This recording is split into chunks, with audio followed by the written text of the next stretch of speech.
Morning, welcome to my channel. Topic है words meaning. आज का पहला मीनिंग है, first meaning is trudge, TRUDGE, trudge.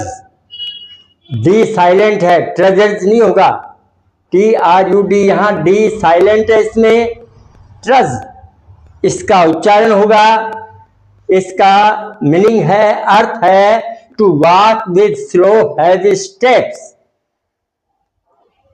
Because of tiredness, थकावट के कारण। Because you are tired so you walk slow and with heavy, to slow and with heavy steps.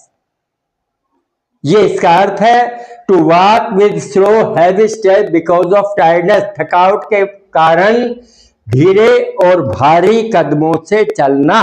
ये इसका अर्थ है। ये इंग्लिश में है और हिंदी में बता दिया आपको। इसका एग्जांपल दे सकते हैं आप। He trudged to his house because he was very tired. वो धीरे और भारी कदमों से अपने घर को गया, जैसा कि वो, क्योंकि वो टायर्ड था, थका हुआ था। इस प्रकार से हम इसका अर्थ लेते हैं, TRUDGE, ट्रज। नेक्स्ट मीनिंग है कैप्टिवेटेड, CAPTIVATED, कैप्टिवेटेड। इसका अर्थ है to attract and hold attention, ध्यान को होल्ड, रोकना, अटेंशन को अट्रैक्ट माने आकर्षित करना, ध्यान को अपनी तरफ अट्रैक्ट करवाना, या filled with wonder and delight, जो कोई चीज आश्चर्य से और प्रसन्नता से भरी हो और वो अपनी तरफ ध्यान आकर्षित कराए, तो हम कैप्टिवेटेड इसका अर्थ ले लेते हैं। कै पर दो मात्रा, कैप्टिवेटेड, टी पर छोटी की मात्रा, तय आधा आएगा, कैप्टिवेटेड, कैप्टिव, तय हाफ है ये, इस पर स्ट्रेस नहीं होगा, हल्का स्ट्रेस डालेंगे, कैप्टिवेटेड। इसका अर्थ देख लिया आपने। अब इसका एग्जांपल देखिए, she was captivated by the, उसकी ओर ध्यान आकर्षित करवा लिया गया, अटेंशन, ध्यान अटेंशन आकर्षित करवा लिया गया। She was captivated by the beauty of painting and could not stop steering it, और कुड नॉट स्टॉप, वह नहीं रोक सकी स्वयं को।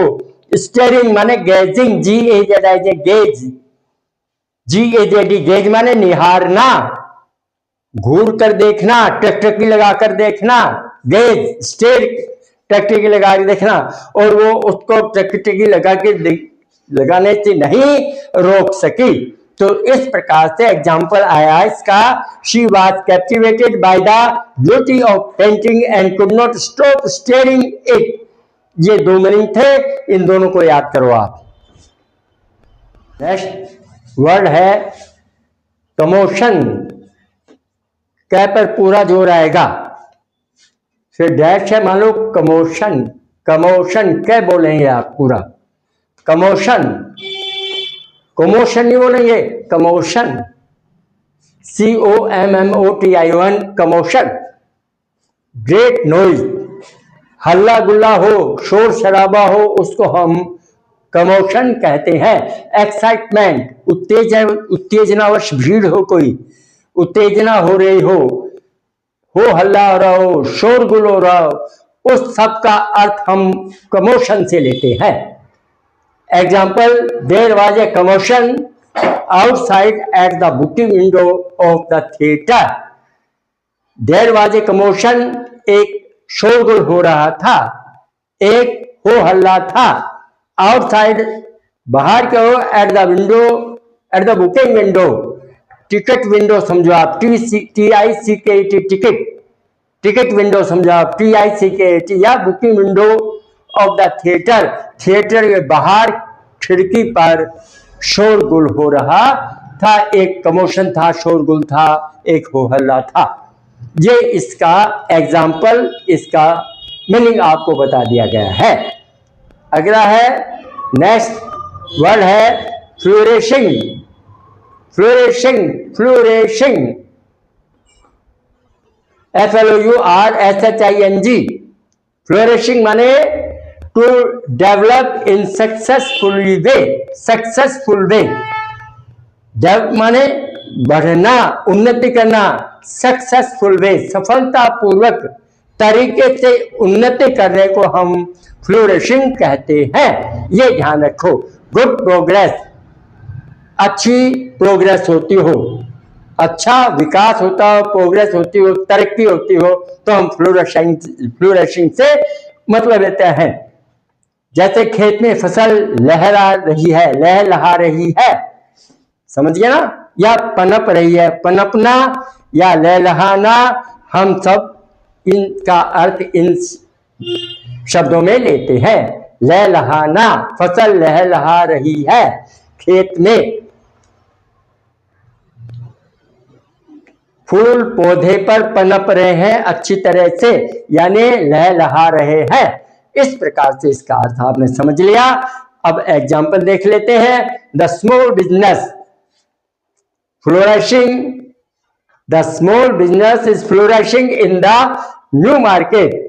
नए मार्केट में जो वो बिजनेस था, छोटा बिजनेस, वो काफी पनप रहा था, काफी सफल रूप से चल रहा था।